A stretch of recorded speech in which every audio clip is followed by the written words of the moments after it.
about to publish a book revealing what he believed to be the real purpose of the Star Wars project when his body was found here in McClay Park in Portland, Oregon. His death was ruled suicide, but few agree with that verdict. As far as the police and the FBI are concerned, it's case closed.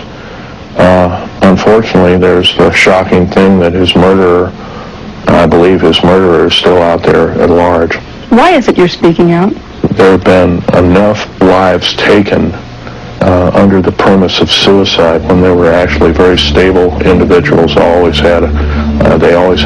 had families and they had lives to look forward to, and they had every reason to live. And if there is some form of conspiracy out there, then the more people that are talking might end up saving lives in the long run. The great 1954 treaty had been violated. After the great firefight, the alien-human war, I am the only living survivor talking about it worldwide at all. Only one.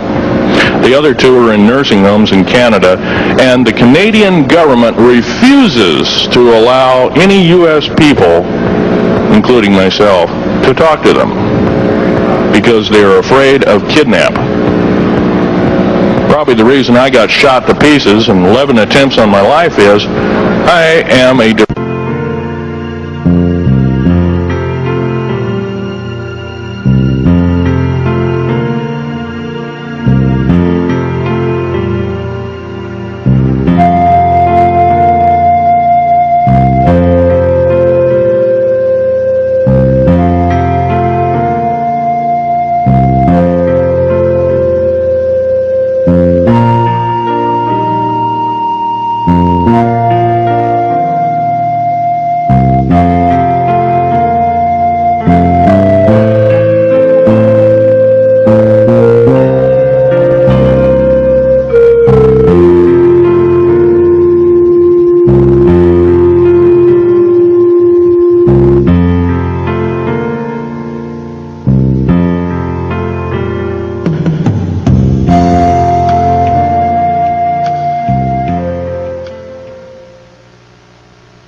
I met Phil over the telephone approximately 3 years ago, and in person about 2 years ago. And during that period of time, I became very well acquainted with him. He was, at that time, still working for the government, and he didn't say much about what he did. But nonetheless, over a period of time, I became well acquainted with him. I found him to be a person of integrity and honesty. And about 1 year ago, he became totally fed up with the New World Order and the establishment. He thought he was working for the betterment of mankind and the work that he was doing as a geologist for our government as well as for NATO. And he found out that it could be and was actually anything but that. So his revelations became, in many respects, my revelations. And I urged him last winter and spring to go public and lecture. Finally got him out. He's given over 30 lectures to date. All very successful, very interesting. In fact, so successful there have been 13 attempts on his life since the beginning of the year, and he survived them all. All I can say is God must be protecting him because he has a message. So without further ado, I would like to introduce Mr. Phil Schneider, and understand also everything is being recorded and the video and audio tapes will be available later. Please give a warm welcome to Phil Schneider.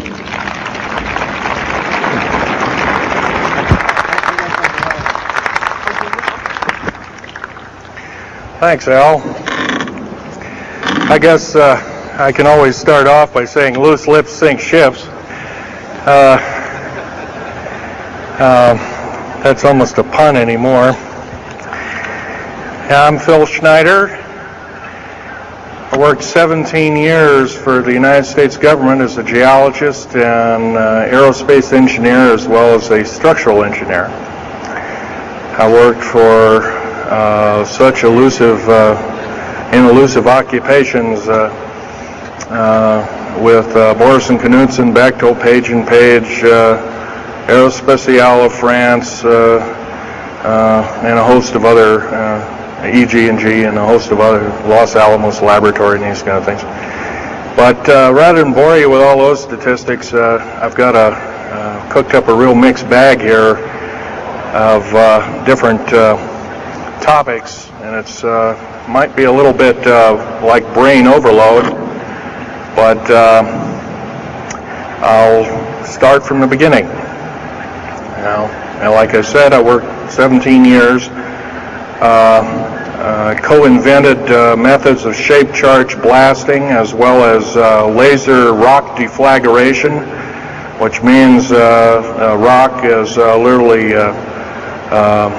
melted or powdered by a special laser combination, and the residue of the rock underneath is applied as a coating, as a liquid coating, kind of like instant agate, if you could imagine a hunk of agate, which is a hard silica mineral, rock actually. But up here we have another topic. This is an area to where I worked. I worked 11 years of the 17 years at Groom Lake, S4, S2. It's in the Nellis Air Force Base area. In fact, Groom Lake is, I'll show you in the picture right here. It's right here. Groom Lake is quite the place. A lot of rumors and other kinds of things have come out of there. Of course, people have stood on the outside for years and wondered at what's been flying there. There's all kinds of things been flying. Let me give you a brief overview.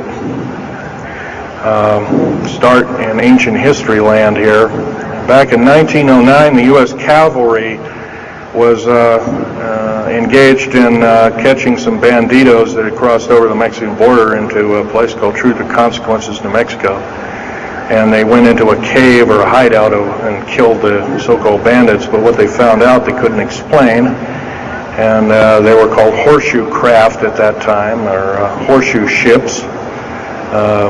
There were UFOs, and they saw these, what they called demons, gray demons, little gray guys all around the place. That was in 1909. Now in 1933, our government was actively engaged with the Europeans, mostly the French and the English, in special researches dealing with aerial phenomenon. And once again, the term flying saucer or flying disc didn't come about until much later, supposedly right around the mid-1940s. Anyway,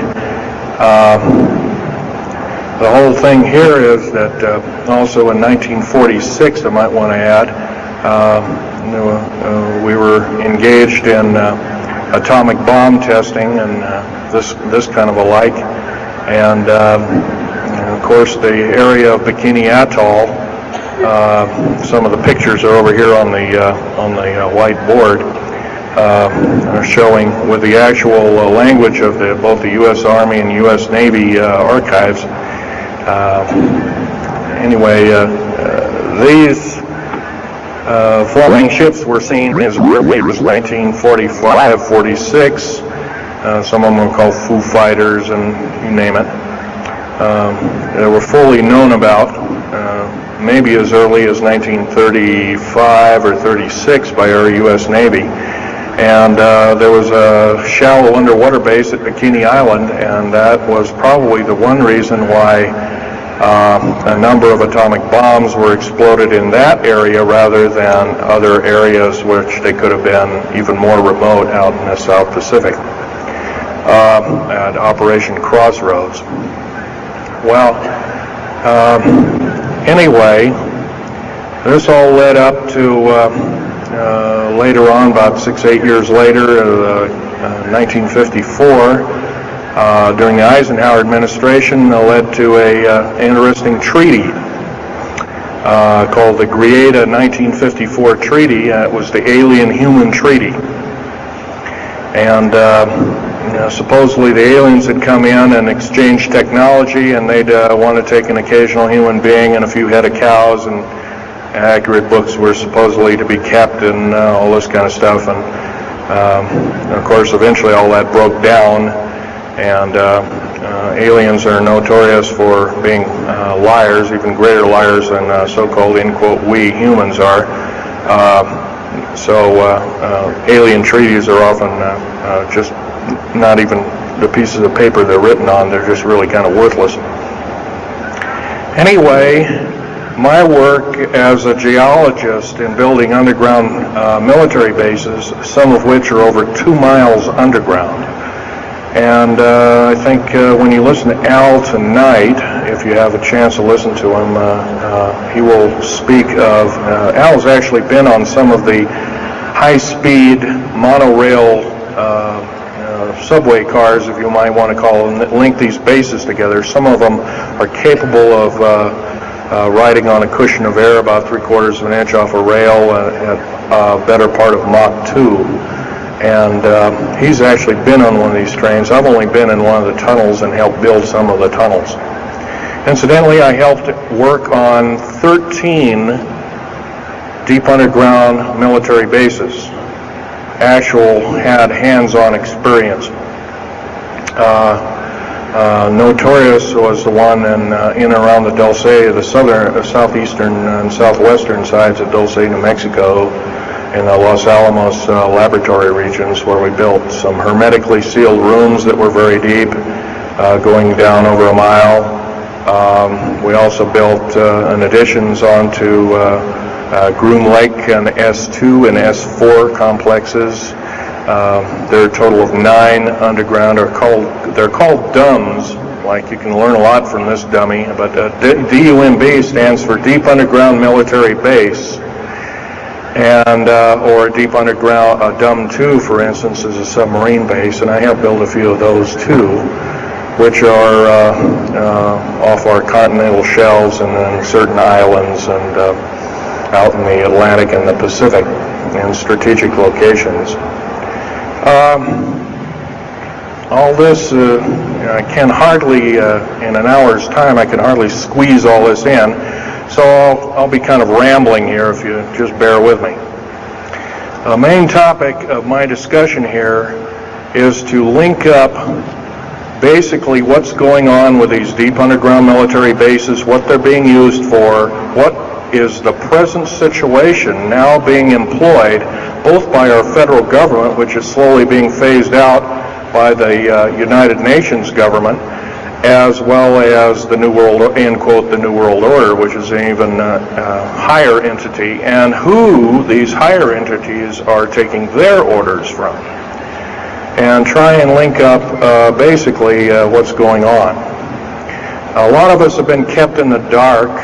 We've been given, maybe most recently over here, photographs of an alien at Roswell. I'll just make a very brief statement about that. The photographs cannot stand up to a computer grain analysis test and therefore are retouched or faked. They're not real. The real one, the real photograph of the charred or dead alien that was, or one of the several that were autopsied, is over here, was given to me by a friend by the name of Skip Frombach of Seattle. And his father worked as one of the principal doctors. He was from Germany at the time, and worked on some of the autopsy material, from what I understand, along with other people. Anyway, you just can't believe everything, and that goes for me. You got to get out there and do your homework. Like I always say, you might don't put your spectacles on, you put your skepticals on when you listen to me. So if we can have a show of hands here, how many people have heard about Roswell, New Mexico? Very good, almost all. And how many people have heard about the black helicopters and the other kinds of flying saucers type equipments out at Groom Lake and other places? Very good. Well, this obviously is a nice enlightened audience. Most of you have probably seen what a black helicopter is, or maybe even gotten rare glimpses of an F-117A black jet, or stealth, as they're often called. or a B-2 bomber, B-1 bomber, or some of these other sophisticated aircraft that are now being touted as the new technology. Once again, where did we get this new technology? Well, obviously we've had a little hand in that. Our little alien so-called buddies, have kind of exchanged things, not without a great cost. The cost of which has been a lot of people have disappeared. Some, and I'll blow this statistic by you, there's, according to current FBI and Defense Intelligence Agency and CIA statistics, 100,000 children and 1 million adults disappear every year, and these are not kidnappings or murders or rapes or suicides or anything, totally unaccounted for. And where are these people going to? Nobody knows. Maybe one of us in this room or somebody has encountered such an individual and lost a loved one or a friend or something, and that's unfortunate. My best friend, Rummel, several years ago, got himself murdered because we dared to put out in print, at that time I was still working for the government, and so was he, we dared to put in print the so-called the Strategic Defense Initiative, or Star Wars, as part of the New World Order and takes its actions. It was originally written as a kind of a spoof or a joke. We had one of these alien greys dressed up and had New World Order insignia on, and of course that wasn't taken very nicely, and my friend got himself murdered. It was called a suicide, but now it's been turned over to special authorities who now acknowledge it was a homicide. Other than that, I'd like to also mention something about my father. My father was a U-boat captain in Hitler's Navy, and he got captured and taken over. I didn't find this out until about 2 weeks before he died on his deathbed. He kind of told everybody in total shock. I was one of them. In fact, I didn't believe him. I thought he was kind of in delirium or something like that. And of course, other things have come up since. And so, anyway, he was captured by the French, turned over to the Third Army, U.S. Third Army, and then U.S. Third Army turned him over to the Navy. And he was a master machinist. Now, that's not a journeyman. A master means that they can take a block of metal and make a gun or a watch or some other fine instrument. And he was a master machinist. He later became an MD doctor and part of the aerospace medicine group of the United States Navy.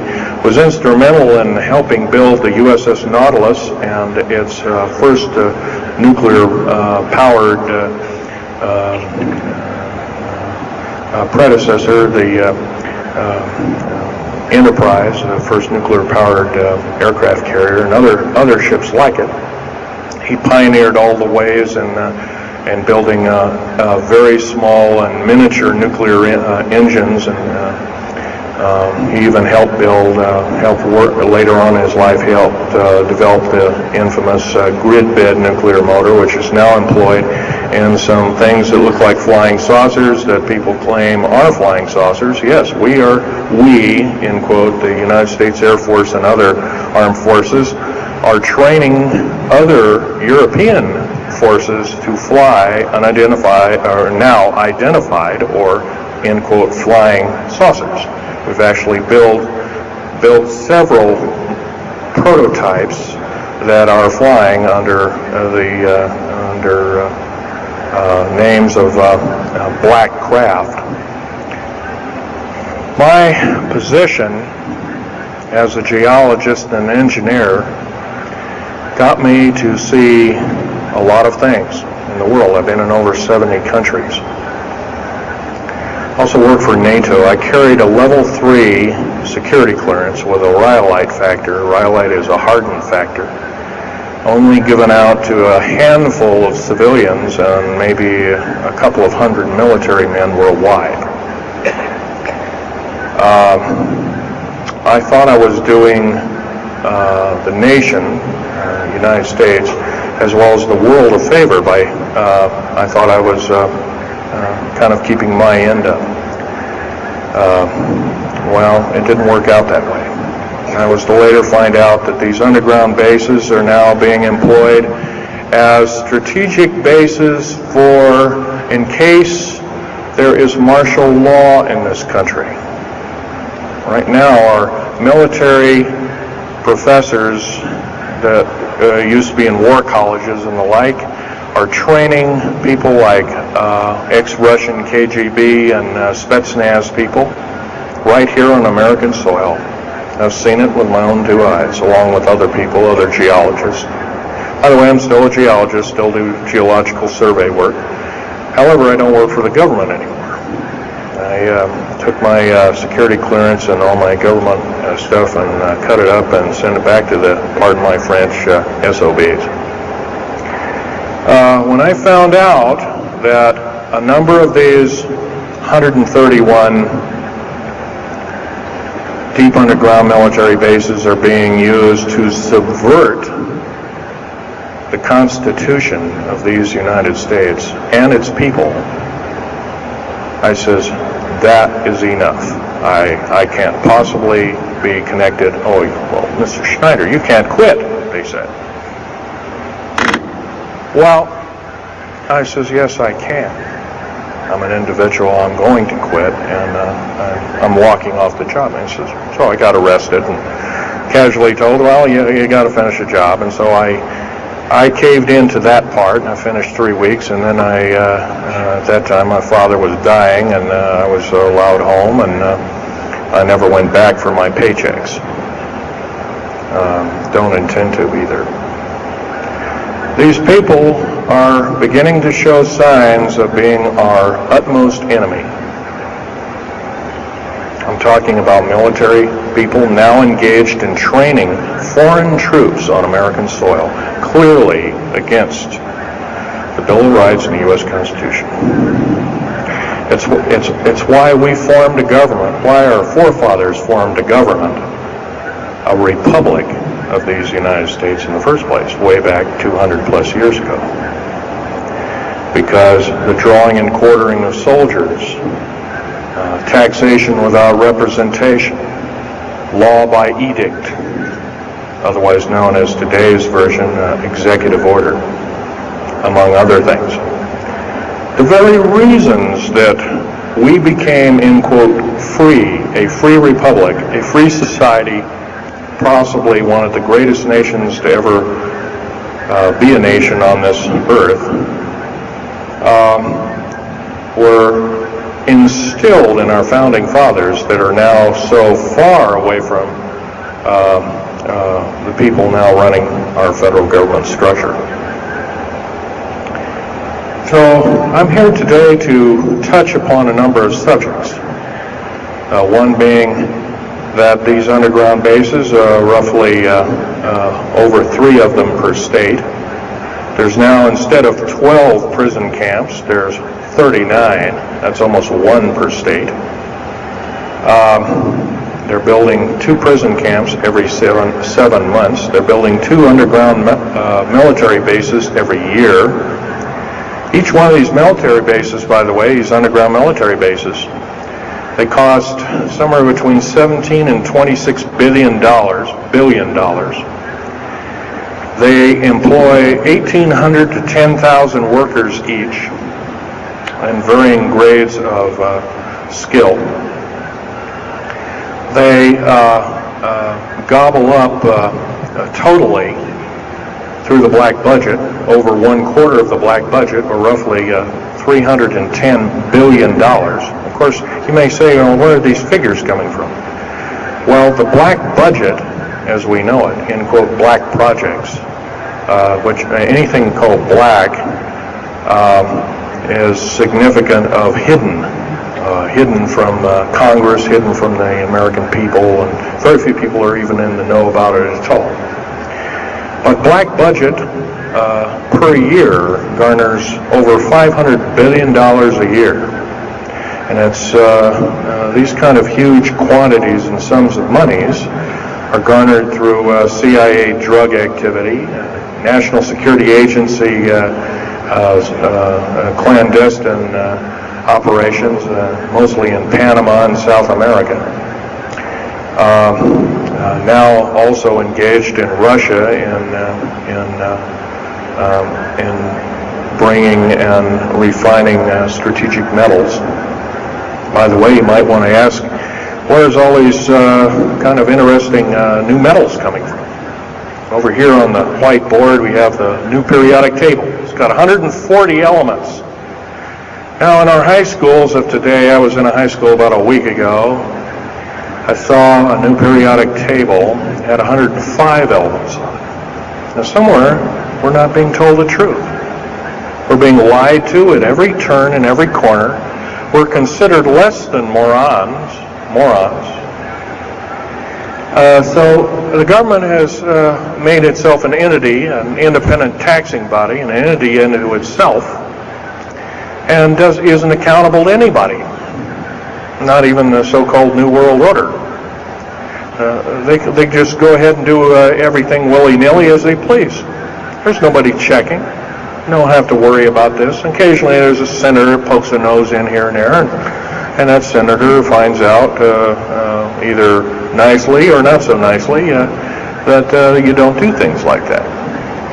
Now, if we're to gain a grip on our country, if we're to take our country back, we must first ask our public officials if they cannot tell us the truth, and we will impeach them, or they will be impeached, or they'll be tried as traitors.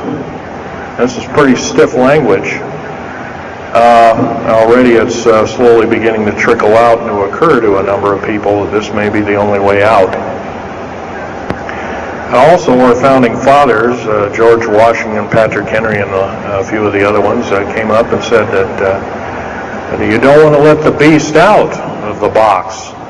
And they were talking about a runaway government. You don't want to allow your government to become like England at that time.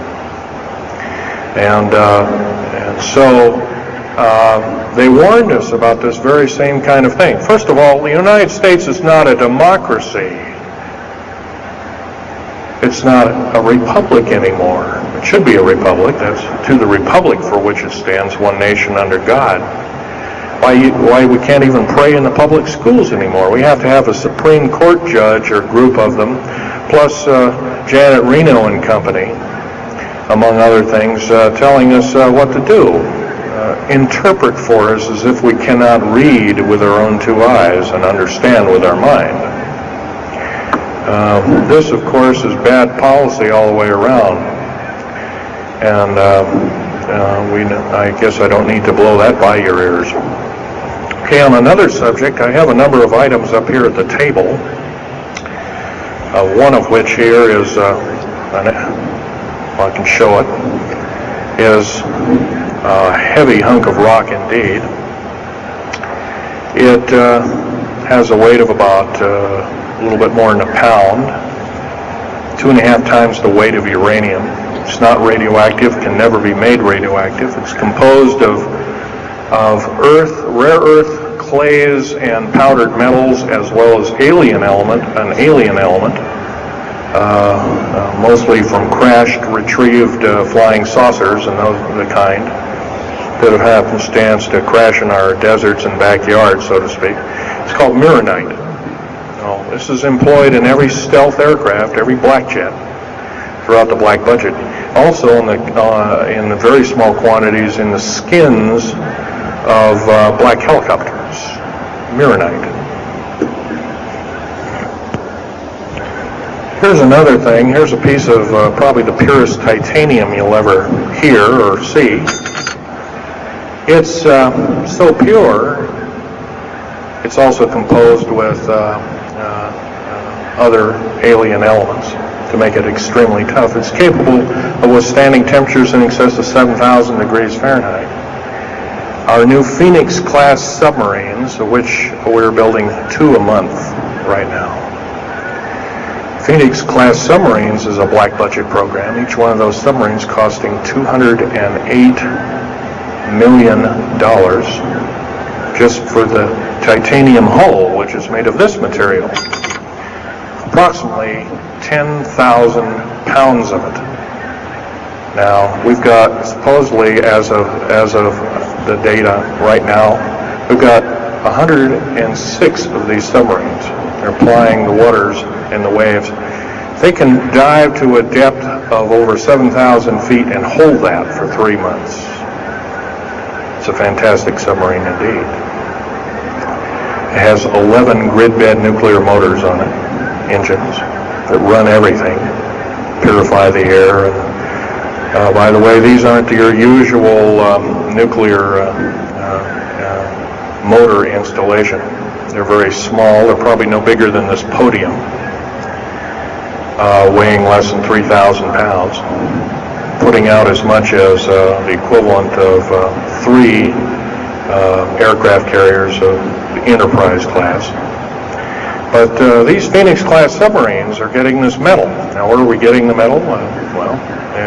It's being stockpiled in a number of strategic locations. Supposedly, I've heard stories, well, it's being mined on the moon, and I have no way of proving that, one way or another. I think we're probably getting it from Russia, or refining it in outer space. What are we shuttling?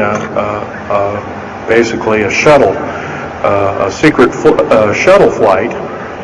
1 a week now is going up and back. What are they shuttling? Well, obviously, they've got kind of their own little laboratories up there, space station, and all this kind of stuff. Remember, what you're being told is only just a smattering of the truth. It's not the real truth. Maybe it's 5% of the truth. Maybe it's not even that. You can rest assured you're not getting much. Another strategic metal is this particular bar with some strange crystals on it. The scalenohedral crystals of niobium, titanium, rhenium, copper oxide. This complex group of elements, not found on the Earth in specific quantities. This was developed at Los Alamos through EG&G and other outfits, are employed in all black jet aircraft. All of them, including the, in quotes, sport model, the little flying saucer we occasionally see over at Groom Lake. And by the way now, if we happen to be with a video camera, taking pictures of the so-called area around Groom Lake, it's now, you can get your equipment confiscated, your car, your house. You're considered the same thing as a drug dealer, and you'll go to jail for up to 5 years, and $1 million fine. I personally don't think this is what I'm hearing. I just don't think that this kind of punitiveness is what we need in America, and we have to get rid of it. Otherwise, we're going to die with no America. Here's some other elements. Here's a very light element. It's composed of lithium metal, as well as a alien element, a little heavier than hydrogen, but a little lighter than helium, also employed in this. It's used in secretive methods of propulsion, and it also is in a peculiar scalenohedral crystalline form. And anything scalenohedral, and by the way, a scalene triangle is no side is equal to another side. A scalenohedral metallic crystalline structure is definitely alien element, or alien technology converted over to our own technology. These were given to me about a year ago. They're called alien or aurora drops. It's supposedly the skins of the black jets, some of the ones that are coming in at very high rates of speed. They're still glowing red hot, white hot, and they'll sit out there and cool off, and they're dripping their material off of them. And it's kind of like a rubberized coating. It's not rubber, I can tell you that. This is hard as lava rock, or harder. I capable of withstanding tremendous temperatures, but nonetheless some of it sloughs off every time, and so they just kind of scoop it up and throw it in the trash can. There are a few pieces of it. Here's one of the hardest so-called man-made rocks. Once again, it's got a number of alien counterpart. It's got an alien crystalline structure to it, very advanced. It's about 11 times harder than a diamond, about 70 times stronger than a diamond, capable of standing temperatures in excess of 10,000 degrees Fahrenheit. It is employed as very thin coatings or windows, tiny windows, in hypersonic aircraft that exceed Mach 5. Here's an interesting artifact. Right here in this hunk of rock, which by the way was an old 100,000-year-old chipping tool found in Jordan rather, excuse me, is a imprint of, it looks like a fossil, but it's not. It's an imprint of a small mechanical part with exactly 360 kind of little rotor blades. Well, this rock is 220 million years old. Who was making machines 220 million years ago? Maybe Von Däniken was right after all, huh? Here we have an actual piece of agatized fruit, or it's similar to a lime. It's even been pecked by a bird at one time, and that's still there. So it was instantly turned to agate. It is the same agate or chemical structure as material found at Hiroshima and Nagasaki after the A bombings in World War II, where grasses and flowers and petals of flowers and other kinds of things were instantly petrified, turned to agate. It is the same identical crystalline structure. However, this particular piece is about 20 million years old, and it's still got its original green coating, and it's basically unchanged. Perfect condition. Likewise, here's a garlic plant about somewhere between 20 and 35 million years of age, and once again it's got that same pink agate coating. And here are some pieces of the metal skin from the crash disk at Roswell. It was given to me when I was 14 years old. My father was visiting one of his old friends in the Navy archives, as well as he was in the Royal Navy in England. And I, as a 14-year-old boy, I says, "Gee, Dad, can I ask Johnny something?" "Oh, go ahead, ask him. Get anything you can from him," that kind of thing. I says, "Well, gee, Johnny, well, do you think I can have a piece of this metal?" "Oh, no, you can't have that." And I says, "Oh, give it to the kid. What the heck? He won't have it very long anyway." Well, I've had it all this time. It's kind of a unique thing. They were able to break the skin of that craft, by the way, by dropping it into a bath of liquid nitrogen, hitting it with a mechanical or hydraulic hammer, and it shattered into little bits. And it was later analyzed and adapted for our own technology. All these artifacts are fine, but once again, the main part of this talk is, where's it all leading to? We get very little spin-off to where any of this is leading to. Occasionally we'll get a new computer, or maybe a quartz watch, or some little trinket, kind of like giving the Indians beads a couple of hundred years ago. Well, we're getting these little spin-offs. But the black budget still rolls on, garnering up over $1 trillion every 2 years. It's somewhere between 1.023 trillion and 1.31 trillion dollars every 2 years. And every year it goes by and the black budget is unchecked, unaccounted for, it's just subverting our country. That's number one. Number two is that these underground military, first of all, if there was something like a nuclear war or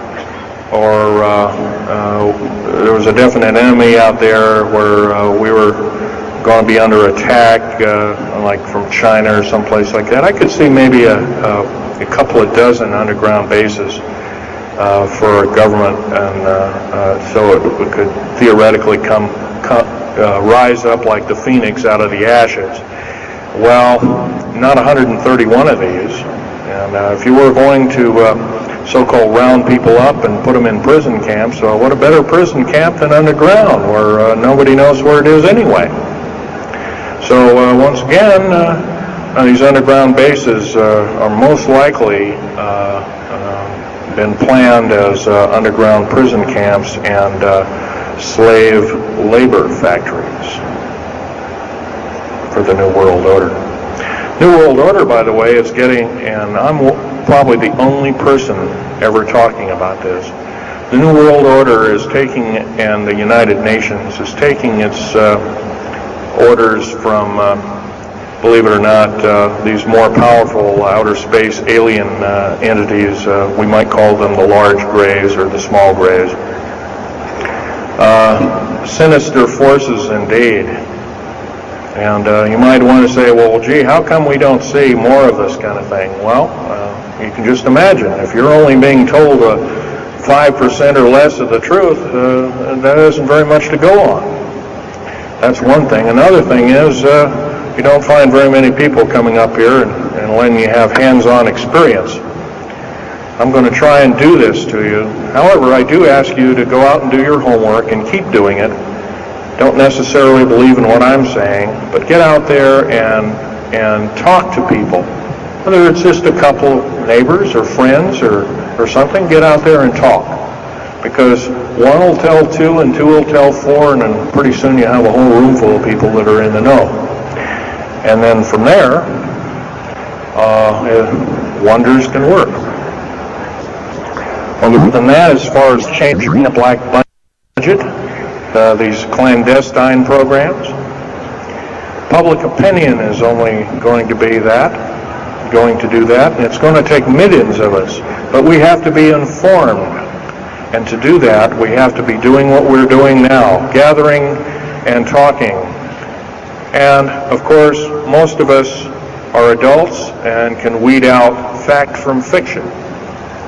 Most of us are responsible adults and know the difference between fact and fiction and how to use it or how to abuse it. And so we therefore have to continue to keep studying and keep talking. If there's just me out there, and believe it or not, there aren't very many people like myself out there talking. I've given over 30 talks in the United States, Canada, Japan, went over to England, went to Japan kind of illegal, came back the same weekend. They flew me in and out, but gave a talk to a number of their execs, and they were very interested indeed. Now, if this was all a bunch of poppycock and hooey and poo-poo, I wouldn't be listened to, be given an audience by these people, but evidently I have. But 13 attempts on my life since the first of this year. There's a number of you ladies present, so I won't gore you out, but Al has seen some of the wounds, and there's a few other people that have been to a few of my other lectures, and they can attest that I have been shot. I've been run off the road, I've been pushed off the road, I've been mostly shot at, and that kind of thing like that. But been in hand-to-hand combat with some of these people, and once again, I'm not in the best of shape anymore, but I still know how to handle myself. And I'm just about ready to wrap things up here, but just basically wanted to give you an overview of what's happening. And if we have any questions, we can start asking a few questions. Okay, here's a gentleman way over here. Would you please speak up loud?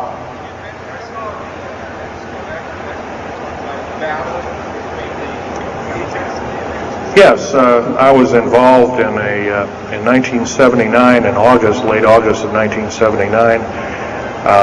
I was involved working through Los Alamos Laboratories at Dulce, New Mexico, in what's now known as the Alien-Human War. 66 Secret Service agents, government workers, geologists, and the like. I almost bit the dust. I could have been number 67. Lost their lives that day because the government lied and knew full well what was underneath. And what we'd done is, out in the desert there, we had drilled in a period of a couple of days, we drilled 4 of these holes that went down several thousand feet. And one of these holes kept bringing up dirty dust and putrefying odors and broken off machine bits and other kinds of things like that. Boring machines as well as lasers came up damaged. And of course, there was a probe that was sent down, and that came up totally missing. And so people were sent down there, and I was one of the people. And when I got down there, of course, the odor was, and remember, I was in a spacesuit type environment. All I had was a small tool belt with special sensors, a small rock hammer, and a rucksack for mineral specimens and other kinds of things like that. And I had my little pistol. And being an engineer, didn't have time to carry a big hunk of pistol like most of these Green Berets carry, stuff like that, black berets. I carried a little Walther PPK with a 9-shot clip. As soon as I got down this hole, standing about from me to this gentleman over here in the front row, about 10 or so feet away, 7 feet away, something like that, was one of these 7-foot-tall stinking alien guys, and I didn't waste any time. I said, I'm not fiddling with you guys, and boom, away you go. And I was one of the rare few that had been allured that this may or may not occur, and so basically was given ET training, but a lot of these other people weren't. And we were, in fact, it was asked, are there aliens in the area? And of course, the big question was no. And that was a big lie. And of course, 66 people died that day. I have a big hole in my chest. I lost my lung was literally burnt out of me. My fingers burnt off of me. My toenails burnt off of me. My skin was, I was in radiation isolation therapy for 400 plus days. My bones were vitrified or burnt. I was cooked. I managed to survive. Here, telling you something about it today. But other than that, I'm the only talking survivor. There are only 2 other survivors, and they're in nursing homes up in Canada. And Canada refuses to allow the United States officials to talk to them, and they're in very bad shape indeed. One of them can't talk, and the other one doesn't want to. So, they're regarded as Canadian heroes, and so they're being kept by Canada. Okay, this fellow over here. Speak up loud. Okay, are there any Actually, yes, there's several. In fact, as I was coming to this talk, I was supposed to be here by plane, but there was a subsequent foul-up. Anyway, I drove all the way and did it in one day. But as I was coming over up near Cheyenne, I noticed the military, Air Force and the Army are building a so-called new, in quote, boot camp, prison camp, right up in Cheyenne, brand new. And I was here 3 months ago, that wasn't there. So it's something brand new. In Colorado, yes, there's about 4 underground bases, one being at Denver International Air Base. I call it Air Base, Spaceport, or whatever you want to call it. Denver International Airport. No wonder your luggage gets lost. There are 8 levels underneath the airport, tarmac there, end quote tarmac or cement mac. And so those bags could be there for a damn long time. Why, just imagine if this was instantly turned to agate 30 or more million years ago, those bags could very well be the same way. So yeah, there's a number of them. And I wish I had a map with me. In fact, in subsequent talks I'll have a map, which will be put on the overhead. In fact, my next talk I plan to have just that. I had planned to bring a map here and had all the latitudes and longitudes of all the bases, and I can't do that. That would be a nice jail sentence for me, so I didn't bring it. So, but other than that, I'll have that all researched for you. Yes, this woman.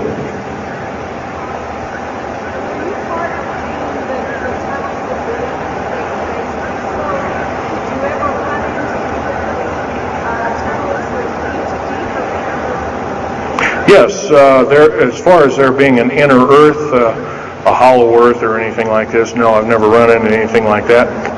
However,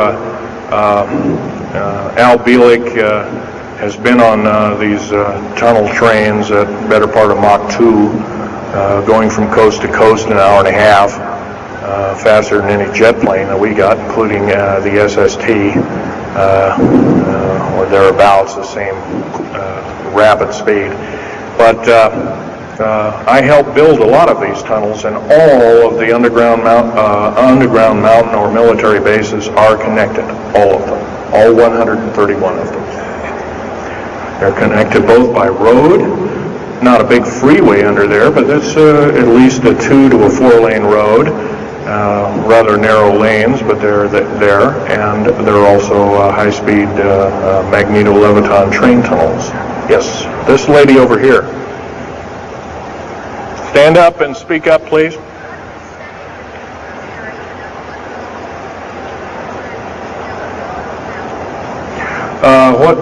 What levels of military personnel know about this? Most of the levels of military know about this, especially the higher levels, higher officer levels. The enlisted, I'm sure, don't, or is basically kept in the dark like we are, end quote, we are. So, this fellow right here with the hat on. Where are most of these bases located at? Well, there's 131 of them in the United States, 127 of them in the lower 48. There's some in Canada, I'm not counting those. There's some in northern Mexico, I'm not counting those either. They average about 4¼ cubic miles hollowed out underground, an average depth of 5,700 feet underground. Average cost $17 to $31 billion each. They employ anywhere from 1,800 to 10,000 people.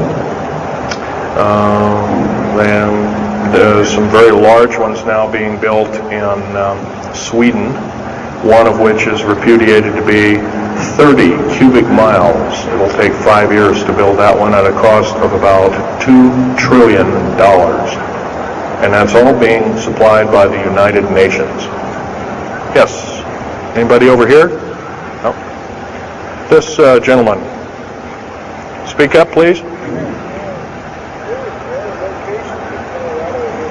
Okay, you want to know exact locations of all these. Well, for where all of your Army, Marine Corps, Navy, and Air Force bases are, they're with all the present, not the ones closed down. And by the way, the closed down bases are now being used for gasoline storage and equipment storage and these kind of things. So they're not really closed down yet. Boot camps, end quote, boot camps and all this kind of stuff. So-called prisoner camps and these kind of things. Right now our police, for instance, are being trained by the Air Force and the Army intelligence in martial law research, as they call it. How dare they call that by that name? So where these are, they're where every one of these strategic bases are now. In Colorado, in around Denver, there's 3 of them, and they're fairly small. Some of these bases are only maybe 2,000 to 3,000 feet in depth. Some of them were built a long time ago, back 35, 40 years ago, and they're only maybe 500 feet, and they're mostly for equipment storage. Denver, and then there's Fort Collins.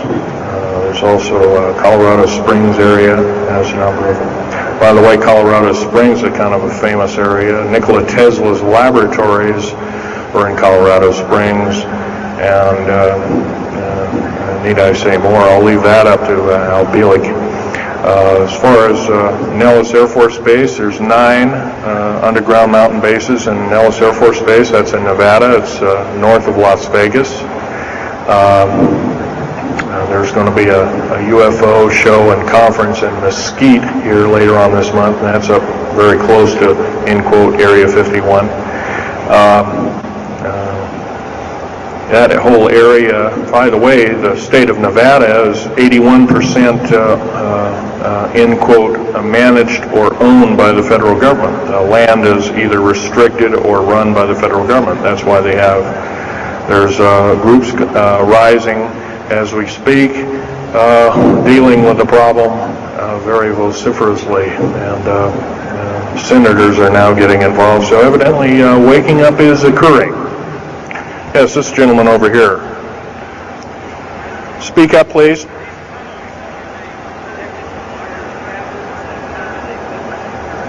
Okay. Yes, they are. The gentleman asked, are these tunnels connected to large caverns? Yes, these large bases are basically like this Coliseum. Everything's underground. Everything's a city underground. Most of these bases both have military bases, and they have all the accoutrements of life. Remember, each one of these costs quite a bundle of dough, and some of it in our tax money, but most of it in clandestine approaches, and that's definitely undermining the country. Yes.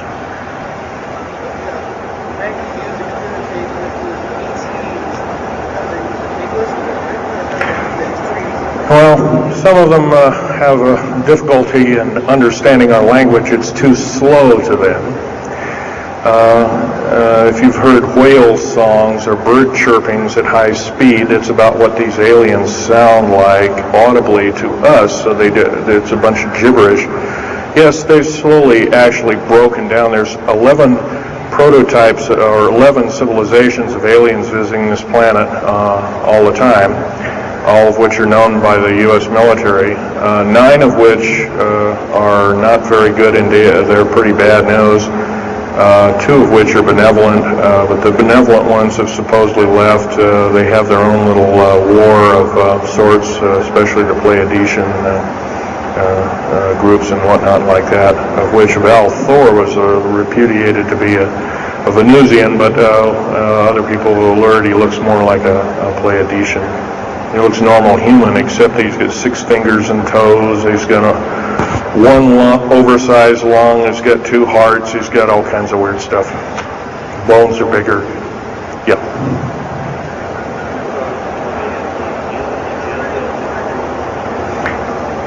The man asked, do I tie in the alien agenda to the New World Order? Yes, sir, 100%. I can elaborate briefly. The New World Order right now basically is dismantling countries, governments, telling governments not to war with each other anymore, basically, so that looks good on the outside. They're taking their orders directly from the aliens who've got their own timetable. They want the one world order because they want the planet for themselves. Of course, you've often heard of the term Global 2000, and that's a supposed sinister plot, or has been a group of sinister plots to produce biological weaponry to reduce or thin out the so-called ethnic cleanse the population of the planet by 5/6, or roughly 5 of 6 billion people, enslaving the rest to work willy-nilly with the so-called people of the New World Order. Now, another peculiar thing is the alien agenda is not really well believed nor understood by a lot of these one-worlders. They don't believe it. They think they've been singled out for their own end of glory, and what they don't know is they're just another human being, and according to the negative or bad aliens. They're just another, we're considered bags of food to them. They don't eat us like we think of a cannibal eating a hunk of meat, but they use our glandular secretions as part of their food base, their blood and our glandular secretions like adrenochrome and other kinds of things like this. And in fact, the Atlanta Center for Disease Control has figured out ways that we can combat this and all this kind of thing like that. It might be where these new designer diseases like AIDS and Ebola and hantavirus and all these kinds of things have come up out of nowhere, and these diseases, end quote, almost have a mind of their own. Yes, this lady here.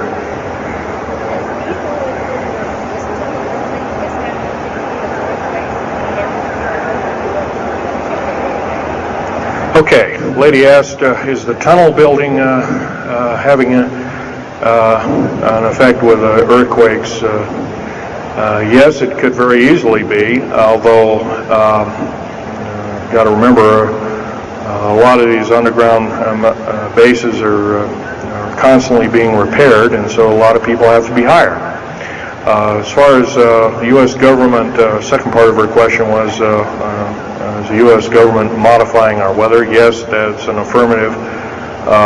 And we have, the U.S. government's been working with the Russians for at least since 1972 and maybe as early as 1966 on weather modification. And it's a well-known fact, and it's well employed. And by the way, they can literally weather modify a hurricane or a tornado out of existence. And the reason they don't do it is pretty obvious. Yeah, right. Or they could actually send a plane inside of a hurricane, for instance, that would blow off an atmospheric bomb or a shockwave bomb in the eye of the thing. It would completely dissipate. Well, they don't do this, of course, and there's probably other reasons for that, to see which way it goes or what kind of havoc and how we can study the havoc, and we go from there. This fellow way in the back in the black. How do we learn more about our general topic? Well, there's this particular fellow, his name is Richard Souter, PhD, wrote a book recently, Underground Bases and Tunnels, What is the Government Trying to Hide? That is one book. Then we have here's a popular science article, Secret Air Base. The government doesn't want you to know that Groom Lake, supposedly Groom Lake doesn't exist. Well, I guess if it doesn't exist, then me talking about it, I guess I can't be arrested or anything. I'm just full of poppycock here. Well, the editor, one of the editors of Popular Science that put this article out is now in federal prison. Then there's a book that called Stealth Fighter Pilot. These books are available. I got this one at Dalton's. This one actually was sent to me by the publisher. I did some test piloting, and the only thing I test piloted was would run the aircraft back and forth on the runway, the special runways they built at Groom Lake. There's a picture of me in uniform. And I can go on. And these publications are out now, and they're available. Yes, this lady over here.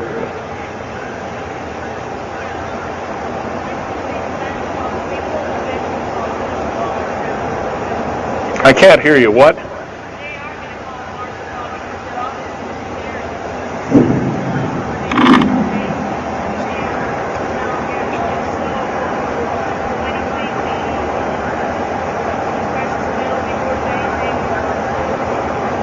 Okay. Okay, that's kind of a mixed bag question there.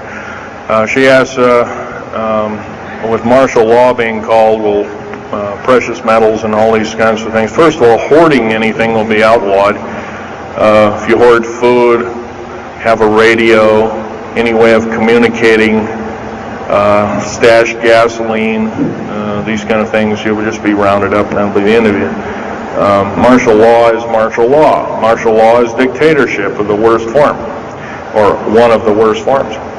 And her other part of the question, if I got it right, was when's the alien takeover? Well, the alien takeover right now is, and probably will be for probably the next 20, maybe 30, 40 years, will be basically in the background. The idea is to get the one world beast-like government order in place, and to thin out the population of the planet. And then, of course, then all heck will break loose from then on.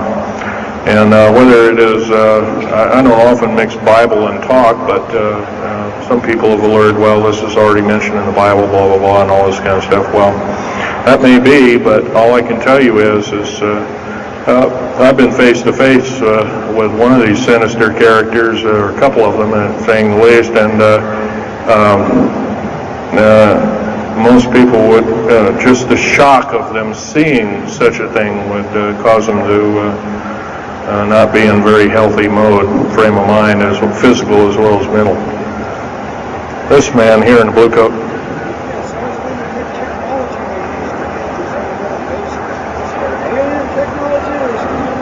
Well, it's a combination. What technology is used to build these underground bases? Well, we have lasers that can drill out, or basically deflagrate or melt out a tunnel 7 miles a day.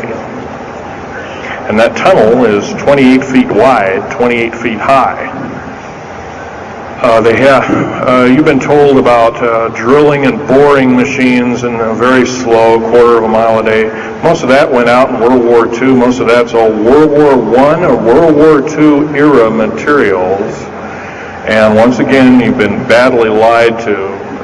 I can hardly believe, first of all, I've worked on public engineering projects, and we do better in grinding up road beds and laying them down at the rate of 4 miles a day, and supposedly that doesn't exist. Well, I worked on one in the state of Oregon just a few months ago, and we built a tunnel for sewage tunnel and whatnot like that. It wasn't very big. It was about 6 feet across, and I drilled right through solid rock, right to base of under one of the hills in Portland for their new light rail. Did that in 2 days. But it was a small, complex tunnel. It was big enough for a man to crawl through and inspect. And I was one of the people that inspected, so yeah. What technology? A lot of this is alien technology, readapted for our own use, but a lot of it's our own ingenuity too.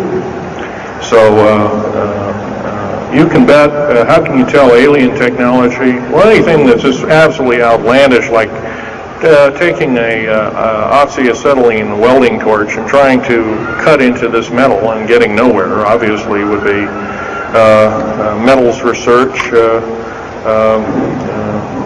aircraft research and the like, and different tools and products, which things where many times the hardness of diamond or known hardened substances like boron.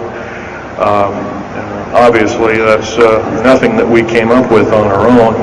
What we could have over a several hundred-year period. But you've got to remember, too, that the military technology is outstripping the public sector technology at the rate of 44 to 45 years of technology for every calendar year, every 12-month calendar year here. So every year going by this time in 1996, the military technology will be roughly 45 years more advanced than where we are today. So it's quite possible that way back in 1943, the U.S. Navy not only caused the ship to disappear, it literally disappeared and reappeared. Basically, military technology right now is about 1,200 years more advanced than public state technology. And computer technology right now, it's off the scale, I can't tell you. It's just right now, and employing just in black jet and stealth aircraft, the new computers are so completely advanced that we couldn't get them in the public sector for maybe another 40 or 50 years. Yes, this lady here.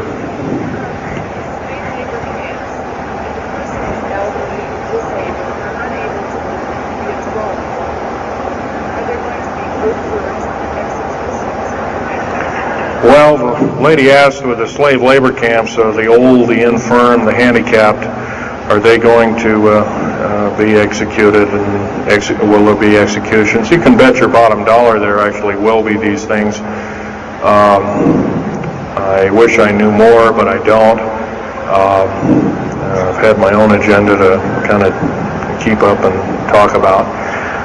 But other than that, yes, I would imagine so. If you look at all the 39 prison camps that are presently built, and they're called boot camps, by the way. And of course, these new trains that they have that have 143 shackle placements per train, they're a scary thing indeed. You know what they're called? They're called United Nations Prisoner Transfer Cars. Oh, that's an appropriate name, I guess. Well, we got to wrap it up here. They're telling me it's time. I'll take one more question. This lady over here.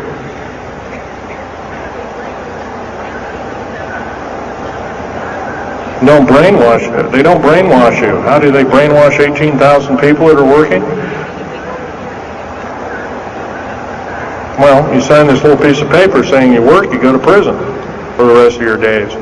Or you're not going to be taking home a paycheck of about anywhere from $4,000 to $40,000 per month, depending upon your position.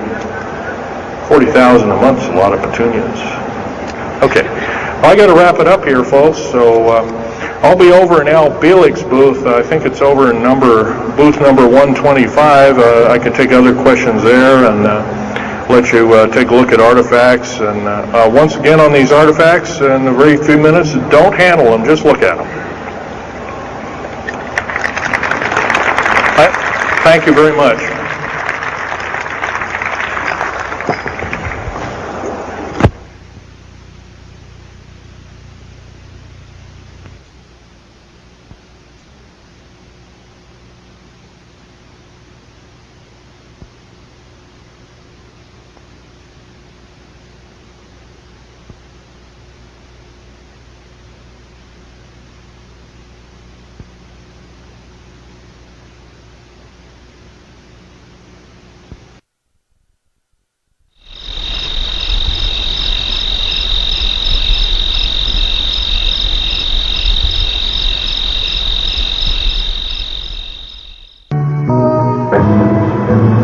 Hours of watching,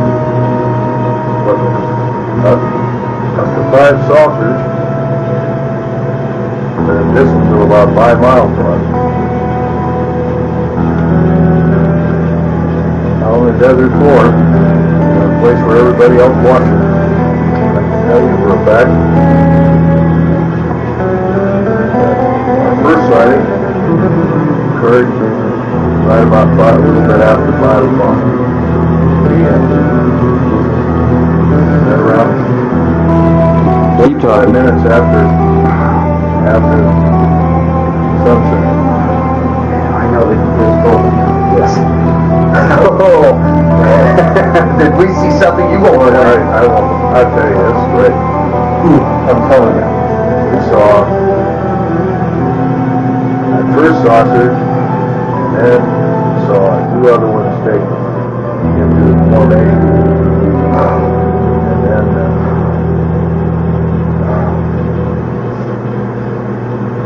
watched for pretty close to 3 hours. Then we went out of the car. The car was warm, getting out of the car. And I had a radar detector in my hand, and the thing went nuts every time I saw it before it dropped it at the floor.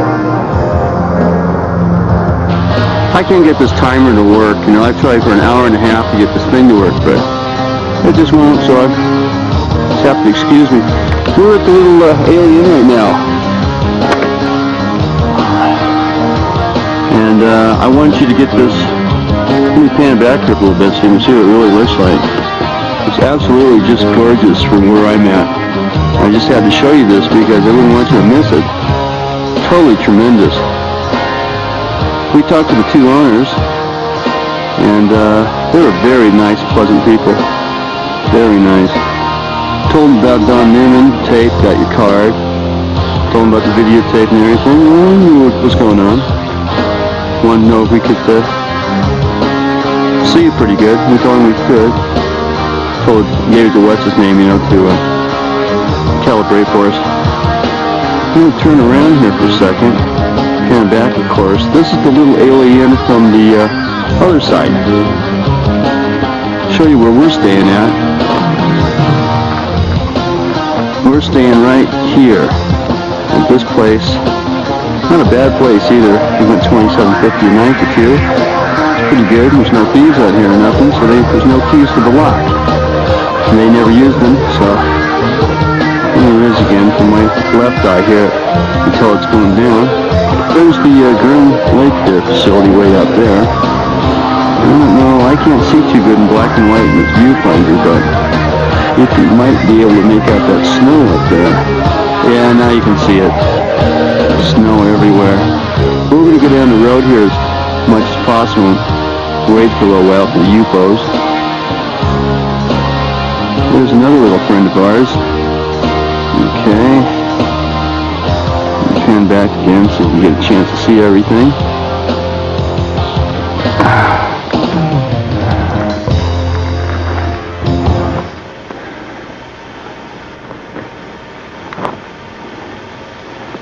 There's another friend of ours. Okay, I'm going to cut off that here. You saw it moving, didn't you? Yeah, sure did. It did a dog leg to the left, then it did an about face straight up, and then it did a dog leg to the left. I mean to the right. I get really close on this bastard. He gets real strange on me. It's totally around, Phil. Well, I'm going to take a bead on him right now. Yeah, get the binocs out, quick. Yeah, I got it. Sitting right on the car. This is it, dudes. This is what we came to see. I got both my eyes open. I saw the dude move. Is he? Yeah. Okay, Phil's got the binoculars on him. He says it's a disc. Now I'm going to get an extreme close-up on him. That's it, an extreme close-up. Take a look. No, I'm filming. You look. I don't want to break. Right at us. What? Yeah, he's right at us. He's probably 8 or 9 miles distant. No. Now, they get back a little bit. You can see this is the Groom Dry Lake area on the other side of those mountains. Phil, look around the road. See if there's anyone watching us. Real slow. You better believe it. He's doing about 10 or 15 miles an hour. There he is. Let me get my radar out.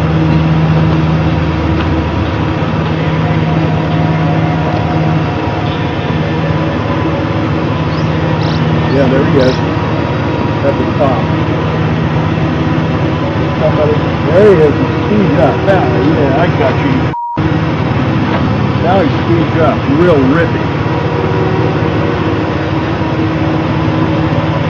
It's a Ford twin cab. Now this guy's not moving, but we saw him move. Yeah.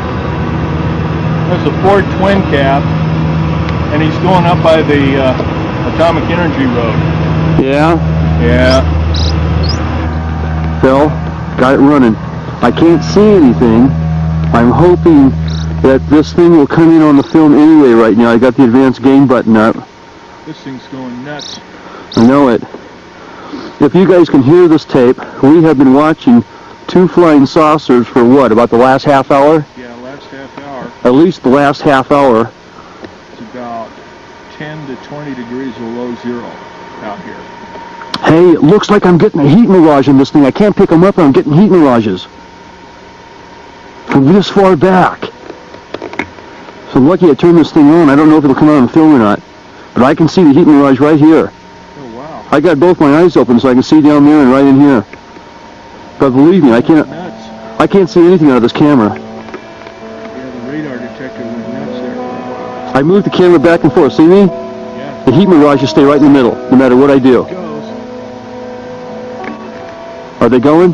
Yeah, they're off the floor. Okay. He's moving right, he dipped. He's moving right again, he dipped. Okay, I'm going to point this up the moon real quick. See if I can't see the moon at least. No, I won't even pick up the moon. Really? Oh, I got it now, all right. I don't think... Yeah, I got the moon. That's bright enough. I still need extra light, though. Okay, now listen. Wow, it just did this. Okay, now listen, you guys. We're at the same place that you saw in the movie where all the trucks are stopped and the Billy Goodman show's at. We're in the exact same spot. Okay? And where you guys saw the saucer go up towards the left and then up again, well, this is over about 20 miles from there, towards the left. On this side of Area 51. On this side of Area 51. That's right. We can see these things plain as day. They were coming in behind us sometimes. Have lights, top of lights. Got 3 of them. And coming on the other side of us. I saw one personally go right into the groom dry lake, over the mountain, like lightning bolt. Straight. He saw one too. I didn't see the one he saw. Saw 3 saucers at once, setting off his radar alarm like you wouldn't believe. It all would move in unison. 2 here, 1 above it, this way, back way, this way. And sometimes this one would go further and they go this way. They're going like this. It's unbelievable, just doing it like you wouldn't believe. So anyway, what? About 10 o'clock we had enough of it being 10 miles away. We snuck up on it, lights out. Probably got in about 6 miles in, maybe more. And then that security thing came up after us. So, good night. One hell of a Christmas though, I tell ya. After seeing this stuff tonight, I got no doubts whatsoever. These guys got ARBs out here and they're testing saucers. Well, I saw tonight was saucers. There's no airplane crap about it. Airplanes can't go zip, zip, you know, up and down. This is where we were last night. This is the same patch of road where Billy Goodman and all the other people come here. Give you an example of where we are looking this way. This is going west towards Tonopah. Show you the road behind us here. This is at full zoom magnification. The road's back there. I don't think you can see it from here. Anyway, there's the car we were at. This is how we were parked.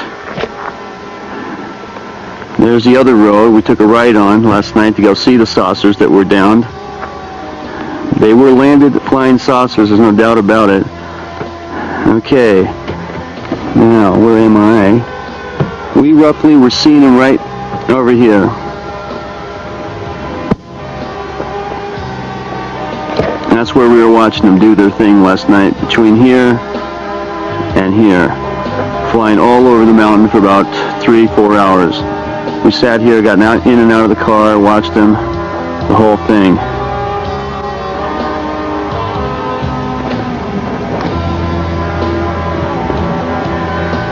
Yeah. Okay. So this is it.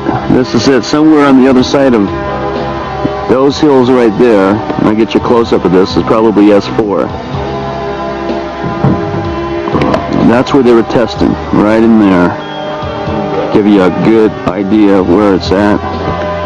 And man, I'm telling you, they tested something fierce. Okay, I'm shutting it off now. Down last night with the lights off about 10:15, 10:30. Catch those 2 grounded saucers. Give you an idea here. It's a little bumpy. I'm going to shut this thing off. But to get a general idea, we had to have our lights off all the way down.